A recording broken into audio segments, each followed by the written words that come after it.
Welcome to Shooby Dooby Doo, a podcast where we talk about pop music, specifically by deep diving a randomly chose UK top 10 singles chart from the past. If you ever change your mind about leaving them behind, they're men of means by no means. I don't know why they're riding so high in the chilly hours and minutes of uncertainty. I'm Andy Robinson. And I'm James Cook. And which randomly chose top 10 UK singles chart from the past are we looking at this week, James? We're going to the 9th of May, 1965. The 9th of May, 1965. I usually say to reiterate, but this week it's a real surprise to me. Are we? Yes, we are. Okay. We're going to 65, mate. I'm only being silly, of course. In the charts around this time, the 9th of May, 1965, Clapping Song by Shirley Ellis, Once Upon a Time by Marianne Faithfull, Everybody's Gonna Be Happy by The Kinks, It's Not Unusual by Tom Jones, Can't Explain by The Who, The Last Time by The Stones, Subterranean Homesick Blues by Bob Dylan, Stop in the Name of Love by The Supremes. I mean, this is what they might call a classic era of pop music, yeah, James? And it was a great era for British pop music as well, because on the 9th of May 1965 in America, 9 of the top 10 on the Billboard Hot 100 are British acts. Yeah. Which is the most that there's ever been. As the 60s like to say, genuinely, it was the most. We weren't alive, were we, James, on the 9th of May 1965, so in this episode we never have to reveal our age. Yep, you can't pin this on us. Anyway, I had a little look at the news, what was going on, James, around this time. The Russians had just launched Luna 5 or something to get to the moon. There'd just been a snap election by Harold Wilson. But in pop news, at least, on this very day, the 9th of May 1965, Bob Dylan played the Albert Hall. And that gig was attended by the Stones and the Beatles and Donovan and Marianne Faithfull, as I mentioned. Also, just before this date, Jagger and Richards had started writing Satisfaction, I learned on the internet. The number one album in the UK at this time is Beatles for Sale by the Beatles. Now, we've not covered a Beatles song at all yet. This is I think, the 35th episode. We've mentioned them, but we've certainly never dug into a song by them, have we? I mean, I've tried to cram as many Paul McCartney written songs into, let's call it, our Patreon bonus tracks as I can, but, you know. Well, maybe this will be the week, Andy. Maybe, at long last. At the cinema at this time, the big movies are The Greatest Story Ever Told and Beach Blanket Bingo, which is probably the greatest story ever told. And it's Funicello and Fabian, I believe, or somebody like that were in that film. So we're still carrying on, let's call it the pop tradition. It's 1965, I mean, a time for pop music, James. I've got some stats about the chart. Tell me your mid-60s stats, please. I wish I hadn't said that, because I've got a slight lisp and I ended up leaning into it. This top 10 contains 3 UK number ones, 3 songs going up, 4 going down, and 3 non-movers for a total net movement of positive 11. There are 4 cover versions, a medley, 8 British artists, 1 American and 1 Australian, 4 solo artists, a duo, and 5 groups. By my reckoning, there are 5 songs about the complexities of love, 2 songs about private madness, 1 song about trying to achieve the impossible, 1 song about travelling, and 1 commentary of what would happen to pop stars if they lost their pop star jobs. There are no examples of self-reference, but there are 2 key changes, so I was delighted. We have Spotify and YouTube playlists linked in the description, so you can listen to these songs or watch the videos of these songs before you listen. And there are a few videos knocking about for this mid-60s chart, isn't there, James? Yes, surprisingly so. Yeah. There are also another half a dozen songs on our playlist that are in the top 50 on the 9th of May 1965, but never get to be a top 10 song, and we're going to get into them in our bonus tracks podcast, featuring The Drifters, Joan Baez, a soul classic from Martha and the Vandellas, and a song about the dangers of pest control in windmills. You can join our Patreon community for free. The bonus tracks podcast costs less than a spirograph a month. A spirograph? When were they invented? 1965. Did you ever have one of them? No. The thing you put your pencil in the little plastic thing and draw a circle and it makes a lovely pattern. I did have one of them. Yeah. I mean, pre-internet, we had to entertain ourselves. Imagine that. I also going to say, James, I didn't buy any of these records because I wasn't born, but I subsequently purchased a good 50% of these on various best-ofs and compilations and whatnot. So that counts, doesn't it? Yeah, sure. We always like to give you a nudge towards the music because, as I say, you know, the reason we're here. All right, then. Yow! Here it comes. Number 10. Down 4 to number 10 in this 1965 chart. It's only Dave Berry with the song Little Things. You should point out it's Dave Berry's not the radio presenter Dave Berry, because he probably wasn't alive in 1965. It's fair to say it was a different fella, although this Dave Berry was the nephew of Chuck and the husband of Mary. Write in to shoobypodcast@gmail.com if you think any of our facts are nonsense. What a Nepo baby he turned out to be. All right, then, let's start. Do you like this song? Did you know it? Do you digging it? I must have heard it at some point, but absolutely loved it this week. I think it's amazing. Cool, let me ask you this question. What has this song got to do with the Bob Dylan documentary, I guess, from the mid-60s, Don't Look Back? Does it feature in that documentary? Yeah. Is it on the soundtrack? Does Bob Dylan sing it? No, Bob Dylan is touring with Alan Price, who's in the Animals, who may or may not be turning up later as well. And Alan Price just talks to him about this record. Have you heard that new record by Dave Berry? He sings a bit of it, and then he compares him to the human sloth in the film because of, let's call it, his performance style. Oh, does he not give much away? Huh? He's very much the Dua Lipa of his day, is he? Dave Berry? Yeah. Did you watch the video? No. All right. Did you not watch it? Oh, you've missed out on a real treat here, James. There's a riff at the beginning. It is something like... Yeah? Yeah. Lovely. He's singing, the little things that you do make me glad I'm in love with you. Something like that, essentially, innit? Really simple song. Except he's going, when you walk... You know I hold your hand, and when we talk, you know I understand. I like all that, James. What I like is a bridge. For some reason, it's not a key change, but let's call it, what's the word I've said before for it? Modulation. Thank you so much. Welcome. It modulates into a little bit of G. Little thing in my ear. Everything you know I hear. Yeah.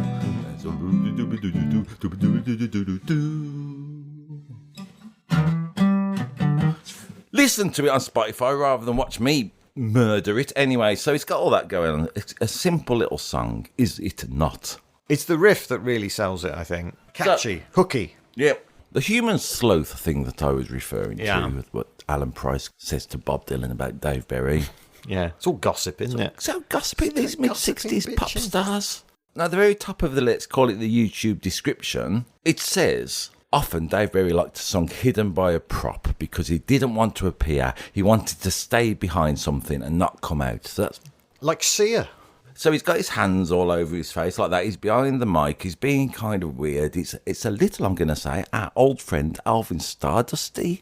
And in the YouTube comments, 4100 Susie says he did not have a personality, very little feeling, not a great performer. And then I have to agree with Nick Asman coming over there, doing a little bit of mansplaining. And he says to Susie, you don't understand the act. And I think there's definitely an element of truth to this. It's a strange performance style. Dave Berry, born David Holgate Grundy, changed his name in honour of... Chuck Berry. Yeah. He went on to run a couple of antique shops in Sheffield. Did he? Yep. No one ever complains that an antique dealer hasn't got personality, do they? Maybe that's why he went to do that. He's got sick of all the criticism. Yeah. If I'm dealing antiques, no one cares how I perform at it. They just want all the old shit. This song is a cover version, originally released in January in the States for its writer Bobby Goldsboro. Oh, yeah, he had a big hit or two, didn't he? Yeah, he was inspired by the song Pretty Woman by Roy Orbison. Oh, That's I kind of see. the inspiration for this song. Which would explain the riff a little bit. It's similar. Bobby Goldsboro, yeah, he did have a big hit. Do you remember what his big number one was? Oh, go on, remind me. Well, it was a number one in America, and it was a number two in the UK twice. Yeah, go on. It's something like Where'd You Go? Something like that. Honey. What? Okay. Yeah. I never knew that. It's Let's pretend I did. Honey, was it? yeah, and it's the song that's probably best known for being the song that Mike Smash played over and over again when he had his post-divorce breakdown on Fab FM. Okay. For any fans of the Harry Enfield and Paul Whitehouse characters. Jimmy Page is on guitar, I learned from YouTube comments. He shows up a bit, doesn't he? Yeah, In the 60s, he's working as a session musician. Maybe not the last appearance by Jimmy Page in this week's top 10. Is it him playing the riff, then? I guess so, yeah. A lot of acoustic guitar, isn't it? Yeah, proto Led Zeppelin. Yeah. Who knew? It's so catchy, though. It's great. I really like it. Also, I saw a little live clip while I was watching his unique performance style. Yeah. Now, I felt a little sorry for Dave Berry because it is what I have heard some we're comedians, aren't we, James, me and you? From time to time. I feel we have to point this out explicitly because it's not always obvious from this podcast. But I'm going to say from this clip from Beat Club from the mid-60s, Dave Berry was singing to what I've heard described in comedy dress rooms as the outside audience as a sausage fest. This means it's a very male-heavy audience. Yeah, really male-heavy audience. So, that can't be the most appealing thing for Dave Berry, trying to be slightly, let's call it mysteriously sexy. What's the opposite of I don't know. Do I very rarely play to packed rooms full of women? What's the opposite of a sausage fest, would you say? The clam bake. Number 9. A non-mover at number 9, it's Catch the Wind by Donovan. I get ya. Yes, all right. What's this song got to do with the film Don't Look Back, the mid-60s Bob Dylan documentary? Well, Donovan's in that, isn't he? Yeah. Yeah. That's it, really. I think he might sing this song to Bob Dylan, and Bob Dylan tells him it's a pretty song, something like that. Anyway, yeah. I wonder why Bob Dylan thinks it's a pretty song. It's quite good because he just plays him this song, Catch the Wind, which let's do it. Donovan, often accused of being a Bob Dylan copyist, isn't he? Yeah, we talked about this when we talked about Hurdy Gurdy Man, which I don't think sounds like a Bob Dylan song. No. But this one... Very much. I mean, it's even got the word wind in, hasn't it? Which the answer was blowing in, apparently. Yeah, and that, wind, that's very much Bob Dylan's domain. Yeah. He loves singing about the wind. And Donovan muscles in, going, I can sing about the wind as well, but I'm not blowing in it. I'm going to catch it. It's quite good anyway, because, as I say, Donovan sings him this song, I think, if not another one a bit like it. And then Bob Dylan sings him a song, It's All Over Now, Baby Blue, one of them songs. It kind of thinks to Donovan, I've moved on, mate. You keep singing about the wind, I'm going somewhere else. Pretty good. I'm singing about blue babies now.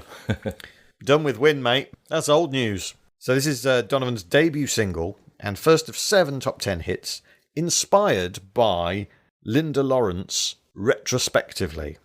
Huh? So he didn't realise it was inspired by her until years later. Hang on, I don't even know who Linda Lawrence is. Okay, so Linda Lawrence was at the time in a relationship with Brian Jones of the Rolling Stones. Yeah. But they'd broken up. She then meets Donovan. They have a little fling. And then she moves to California. She hooks up with Graham Parsons. But in 1970, Linda and Donovan get back together in the UK. They get married. Linda already had a kid with Brian Jones. Donovan already had 2 kids. They go on to have 2 more, including Oriole, who would go on to have a child with Shaun Ryder. I get ya. I mean, so that's who Linda is. But yeah. Donovan said, I wrote it for Linda, although I hadn't really met her yet. It is a song of unrequited love, yet I hadn't really met her, so how could I miss her? So we'll never know what it was actually about when he wrote it, because he says, it's about Linda, who I hadn't met. Yeah, I mean, do you think it's a song of unrequited love? It's definitely got that element. When I first heard it, I thought it was just a song, let's call it about the mystery of time a little bit, but he sort of digs into the, let's call it the relationship aspect, doesn't he?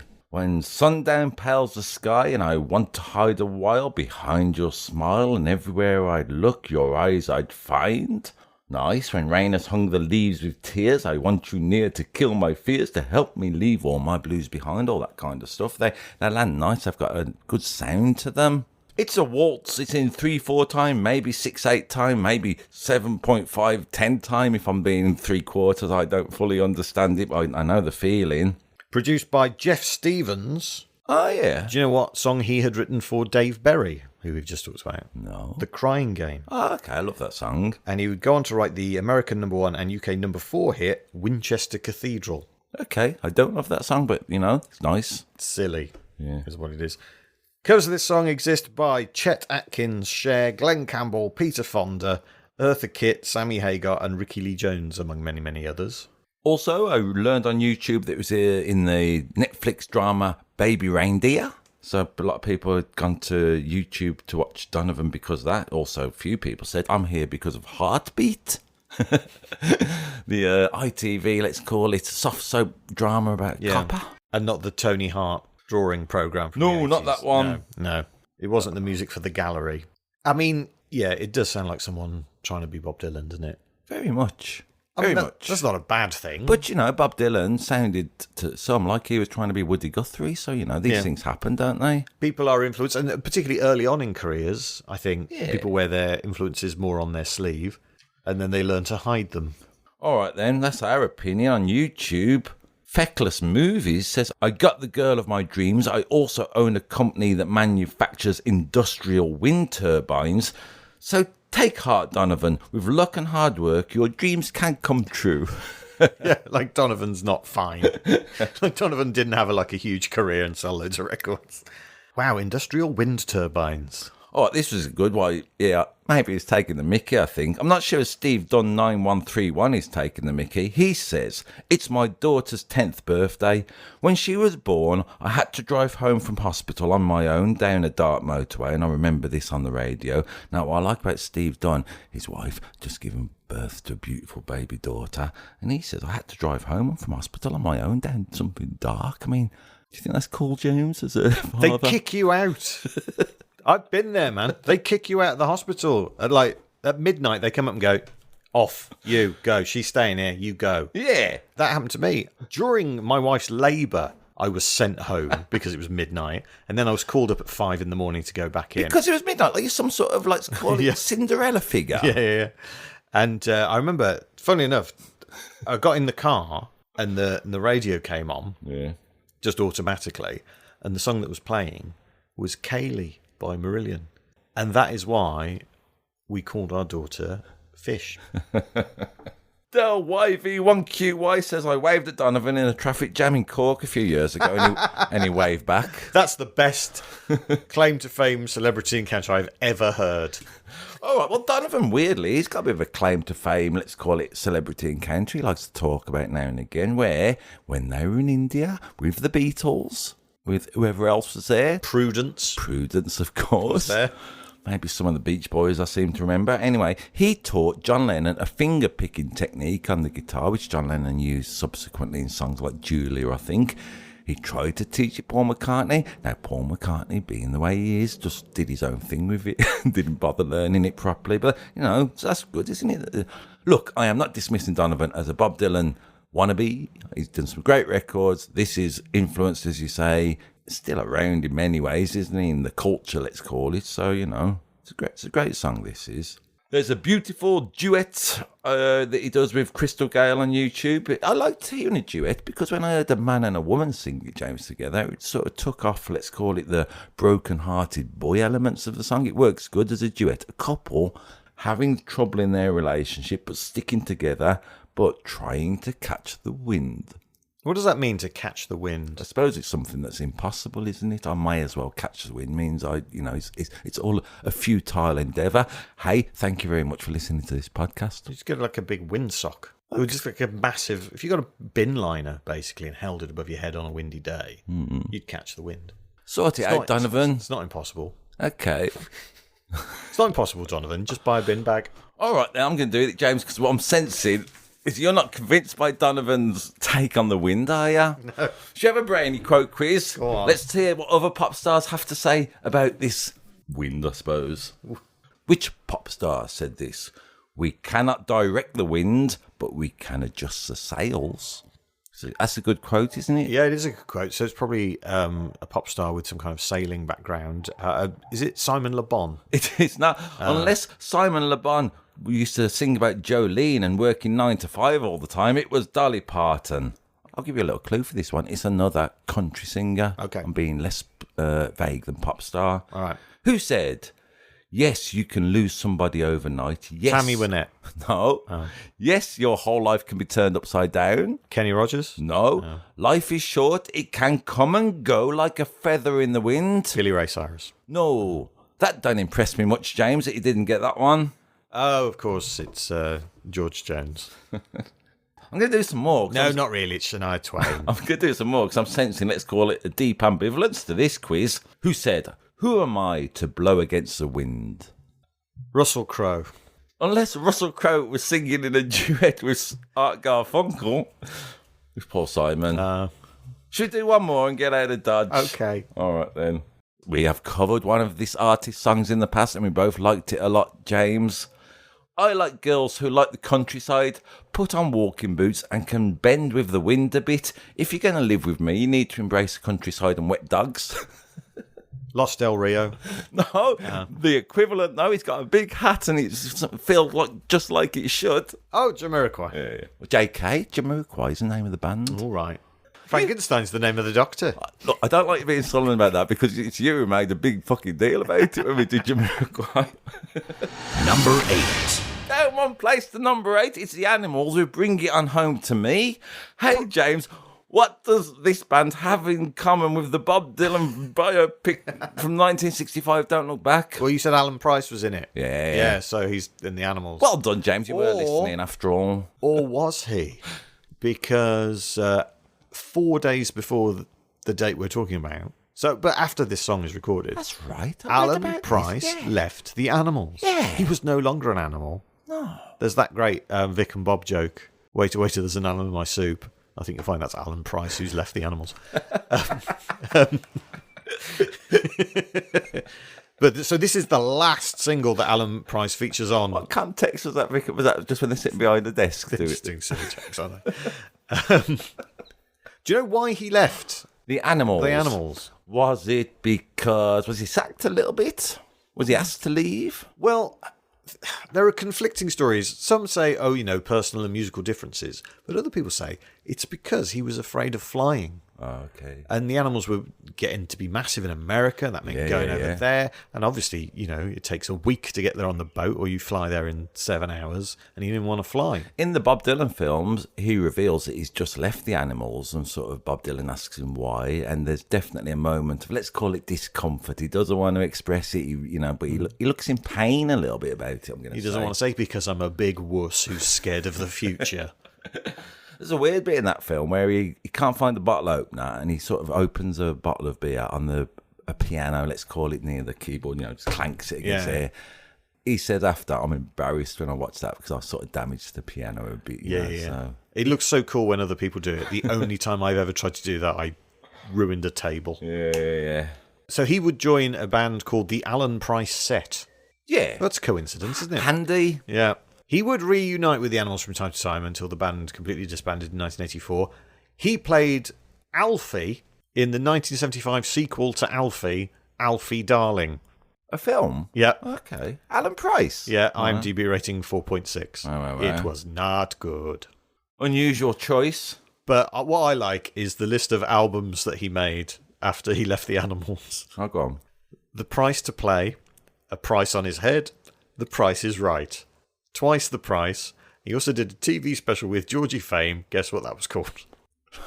The Price of Fame. Yes. Okay. He loves a pun based on his name. He's like, let's call it, a lot of comedians going to Edinburgh Festival, isn't he? Yeah. Let's give a little shout out to another animal who featured on this record, Hilton Valentine, the guitarist. He does a brilliant solo. Yeah. And we haven't mentioned this yet, James. It's a cover version this week, isn't it? Yeah, it's a Sam Cooke song, which in itself was based on I Want to Go Home by Charles Brown and Amos Milburn. I mean, I love the Sam Cooke version. If I had to choose one, I would choose that one over this, but I don't have to because, hey, we live in the land of plenty.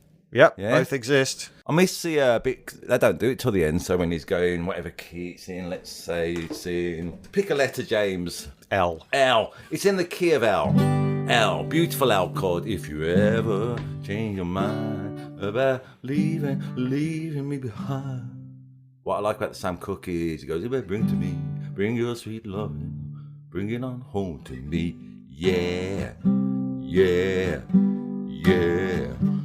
They don't do that, the Animals, till the very end, so they make up for it. But like I say, there's loads of other great elements to this cover version. Yeah, it's part of the British blues explosion, really, wasn't it? All these bands from the UK who loved American blues records, of which the Animals were a part, as well as the Rolling Stones. Yeah, big part of it. As you say, big in America. I like the record. The momentum builds, doesn't it? Beautiful solo from Hilton Valentine. Check that out on Spotify. And a lovely hotel. Lou Rawls sings the yes on the Sam Cooke version. So I say a little bit of me was wishing Lou Rawls was in the Animals, at least for this 3 minutes. But nonetheless. No, it's Eric Burden. He's the singer. Chaz Chandler. Yeah. And the other guy is John Steele. Ah, yeah. I watched quite a few versions on the old YouTube for this, James. D.H. Flanagan 1 says, in case anyone was wondering where this video was shot, this was the south side of the Huntington Beach Pier. A little bit like the video we discussed earlier. Another sausage fest. The Animals singing on the beach to loads of fellas by and large. Yeah, it does have the kind of music that men like. Yeah, maybe.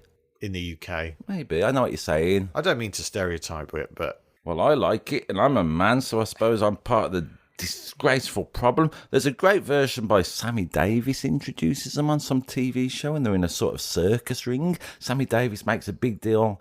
Weird it is. He goes, I was at the circus the other day with my family. It was a beautiful thing. That's a good Sammy Davis impression. Yeah. A little bit like your Mick Jagger one last week, James. Yeah. I've avoided every trope of every Sammy Davis impression.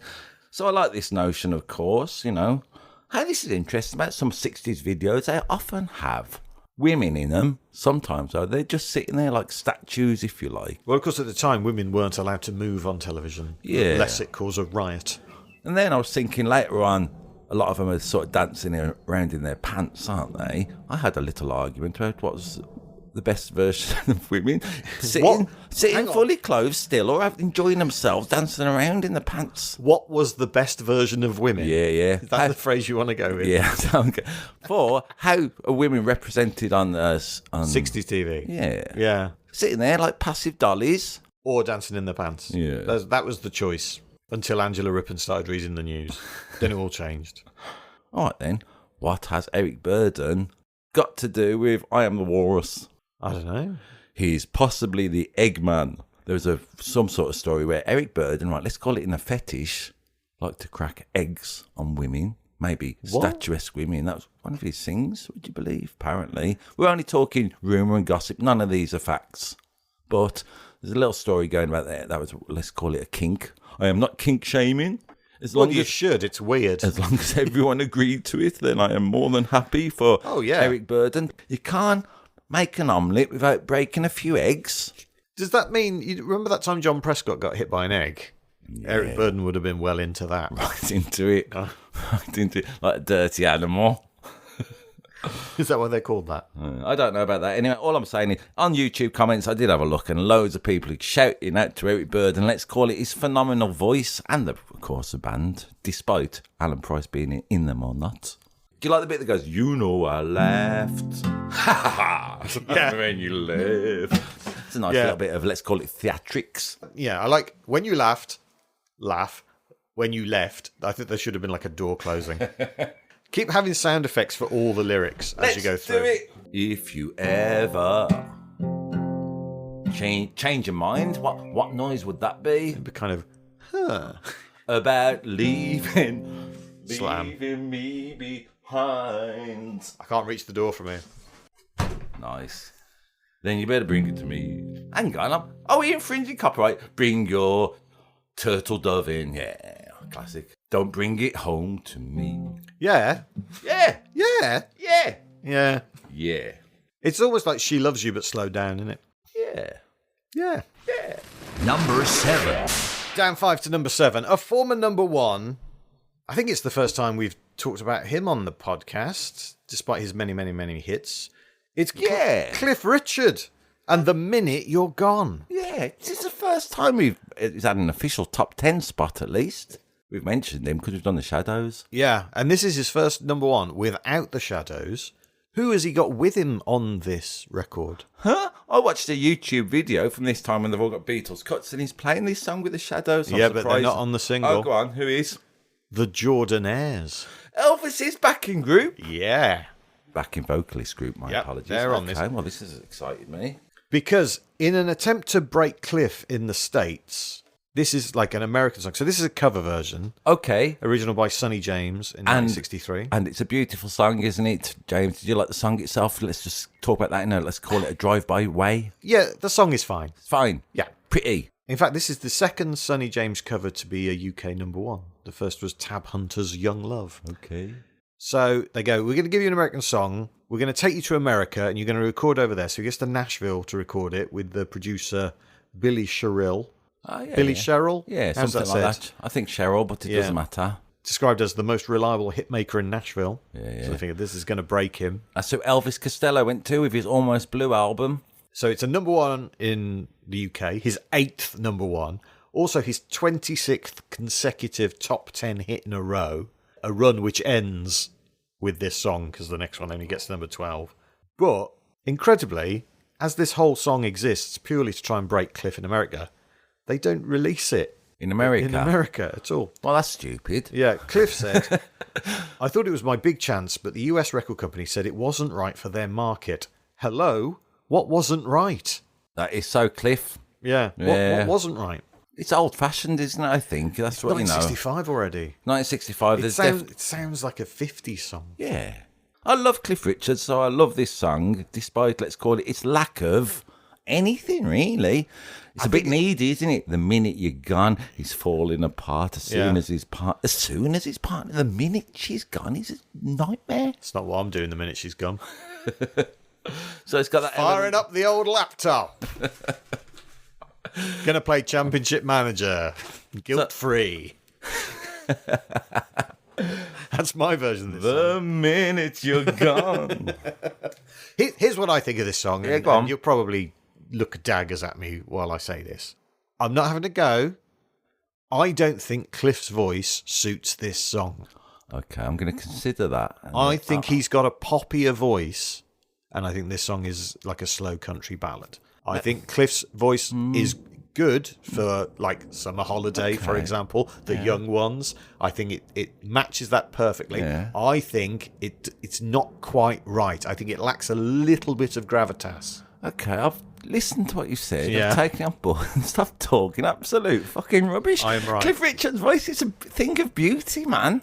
I think his voice doesn't suit certain songs, and I think this is one of them. All right, then. I'm glad we got into this because I thought, what can I talk about with this song, James? I watched loads of videos. One of them, he walks past the cameras to sort of go towards the television audience a bit, as he's singing.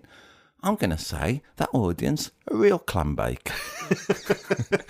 And so I've been thinking about, I was like, what are we going to talk about with Cliff Richard? And then underneath that video I was watching, there was one titled Wimbledon 96. Are you aware? Oh, is that the one where it rained? It was raining. Yeah, that's the one he gets up and sings, doesn't he? He gets up and sings. Now, at the time, James, from my memory, whatever, the mid-90s, my take on this event was essentially, oh, shut up, Cliff, stop showing off. Everyone sit down, that's sort of people I listen to. I watched, you know, sometimes you do loads of research, don't you? Who Let the Dogs Out documentary you watched, didn't you? Yep. What else have you watched? Let's call it in the name of pointless research. There'll be one coming up. Okay, so I watched Cliff Richard singing at Wimbledon Centre Court while it was raining. James, it was great. Yeah, it's great. It's joyful and a bit of fun, and everyone there likes it because they're at Wimbledon. They don't at the beginning, though. Even they're thinking, sit down, Cliff. We're British. We don't know what to do. Something's going on. I admired it. It's a 20-minute performance. He sings Young Ones. He sings Bachelor Boy. He does a cover of All Shook Up, Living Doll, Congratulations, all unaccompanied. He gets into it. Tennis players, people like, I don't know, Virginia Wade, maybe Joanna Lumley's in the crowd watching him. And he gets loads of women tennis players singing along, dancing to him for 20. He holds a crowd for 20 with no band, no anything really. Basically busking. Less than busking. He hasn't even got a guitar and let's call it some cymbals between his knees. He's just doing it. What frustrated me, James, was the audience. Terrible, terrible sense of rhythm at Wimbledon. Clapping on the one. Do you know that? Isn't that funk? I thought that was funk records when you do things on the one. They do things on the Maybe one. they're just a really funky audience at Wimbledon. They do them on the 1 and the 3 and it makes it weird. Do you know what I'm on about? It drives me fucking mad, this stuff. Yeah, so if people are clapping along, it should be on the 2 and the 4. So we're all going on a summer holiday. Yeah. 1, 2, 3. Yet, when the audience starts singing, we're all going, it makes everything sound shit and lumpen and drags it down. And they did it every song on this.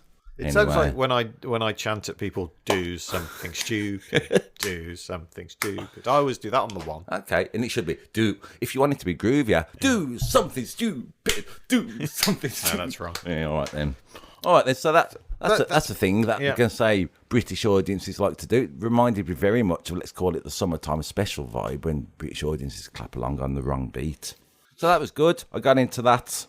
So Cliff doesn't get his American top 10 hit. No. He does eventually, though. What song gives him his first US top 10? I think he only has 2. That would be maybe Devil Woman. It is Devil Woman.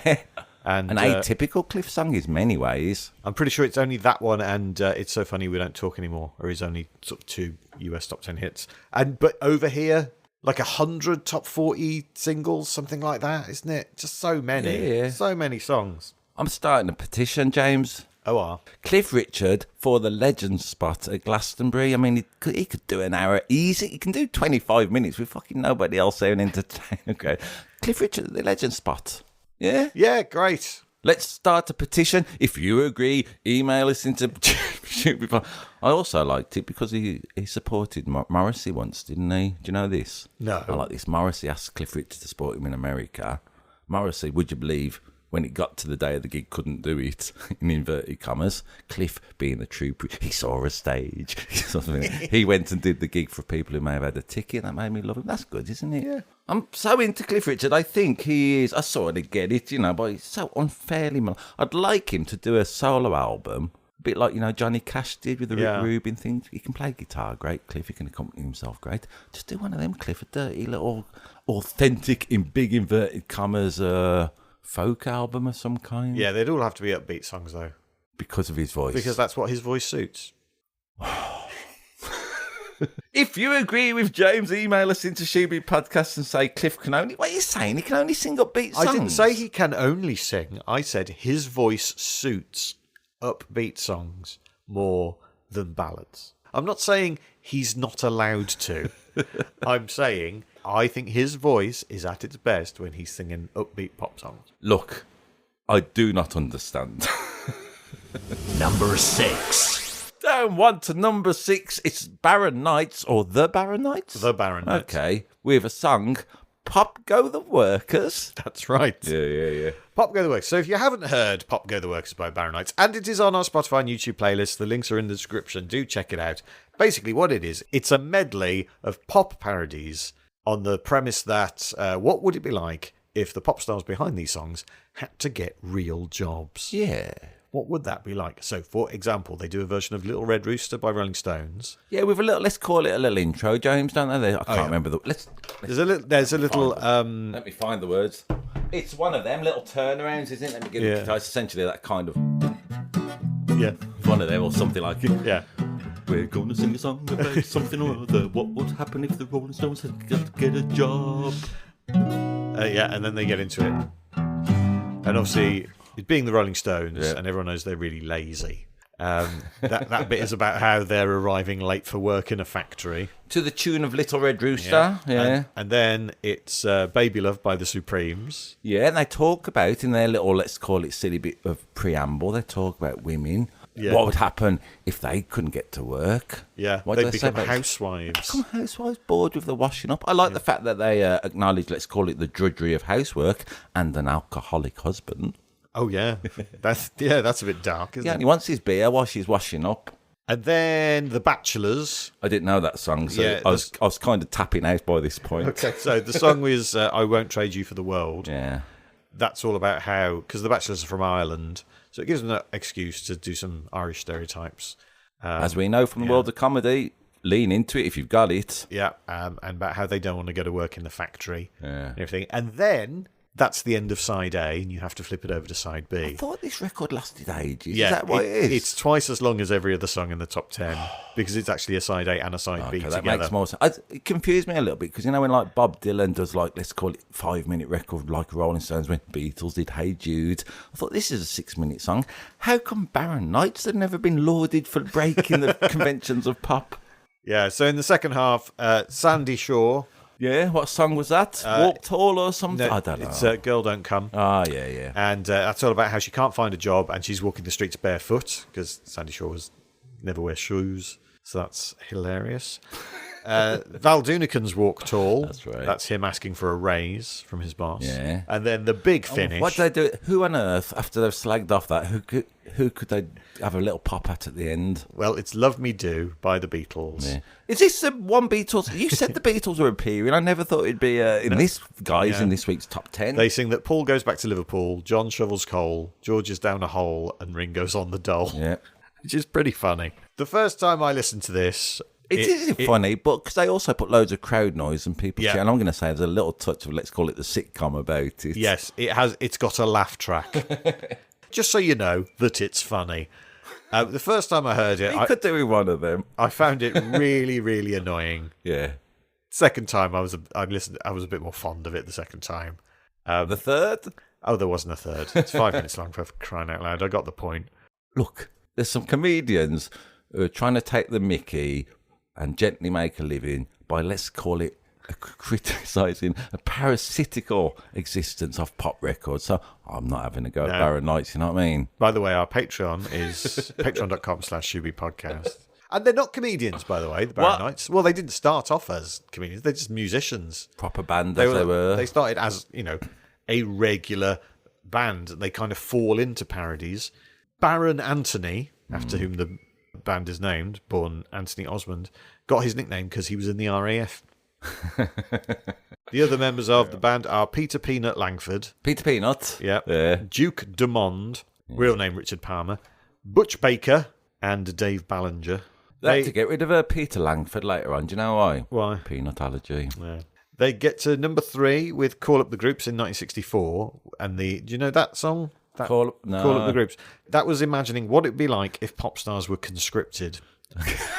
Despite the fact that conscription had ended 4 years earlier. Yeah. They had one in the 70s when I was growing up a little bit, that I remember, called The Taste of Aggro. And again, it was a little turnaround, little explaining. They had things like the Smurfs having a fight. And even as a young boy, I thought, that's not my cup of tea. There's some good lines in The Taste of Aggro. Go on, such as... There's a dentist in Birmingham who fixed my crown. That's great. Also...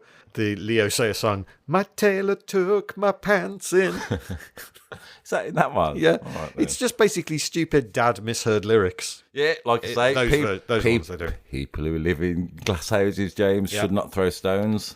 So it never occurred to them that they had to ask for permission to use any of the songs. I know the feeling. Remember our first one we had to go at? Our first podcast? Yeah, all right. How much did they not earn from this record? So when all the original songwriters have got writing credits on this. Well, one would hope. Some record companies refused them permission. So apparently Call Up the Groups, they had to re-record it a bunch of times. Do you know, I saw a version on YouTube when I was looking for YouTube comments about it, and they choose different songs to do. So the Rolling Stones one they do is The Last Time instead. I can't remember. There's bits. It's Freddie and the Dreamers. They do a piss take on this YouTube clip. So I'm guessing, like Bob Dylan, with his constant reworking of his songs to give them a new life, Barron Knights might be the same. Either that or the legal go on them. Yeah, they're so much like Bob Dylan. Other song titles by the Barron Knights include Here Come the Bees, The Ballad of Frank Spencer. You know how that's going to go. Get Down, Shep. Oh, yeah. Boozy Nights. Nice. Mr. Rubik. Yeah. That one's in the 80s. Okay. And Churchill Rap. About the car insurance adverts. About Winston Churchill. Yeah, what? Doing a rap. Yeah. It is one of the worst things I've ever heard. Nice. They were performing live up until, I think, as recently as 2022, the Barron Knights. So they, that's nearly a 60-year career out of doing this. And I've got a great fondness for things like Weird Al and stuff like that. I don't mind a bit of song parody. I love a song parody. Now, let's say, James, sometimes in our world, when we do stand-up, there is a school of thought that says if you're doing a song parody, you're rubbish, essentially, and how lazy and all. Cheating sticks, I've heard them described as someone with a guitar, all this sort of stuff. But it made me think, James, of all the great parody songs I've seen over the years as a comedian. The concept of changing the words a bit, now and again, I'm a big fan of it. Made me think of, can you think of any? Rob Deering, beautiful Rob Deering, the comedian. He does that now and again, doesn't he? Changing bonkers to conkers. That's a good one. That's on YouTube. Check that out. Andy Askins does Massage in a Brothel. The fantastic Andy Askins does that one. Made me think of Paul B. Edwards. He used to do a song called I Wish I Could Be Like Curly Watts instead of David Watts from Coronation Street. The Paul B. Edwards one that I sing all the time because I drive down the M50 is I love Ross and Why. It's at the end of the M50. The Steve Gribbin, of course. The fantastic comedian. He's had I still think... I heard Wonderwall this week and I realised, James, I was singing, we're from Manchester, so we can't stop whining. That's just in my head. Thank you, Steve Gribbin, for that kind of stuff. Bill Bailey used to do Romeo and Juliet, didn't he, in a double act. Susie Ruffle did a great version of, she didn't sing it, but she used Lady Gaga, just dance. I don't know why I say Gaga, I always say that, my apologies.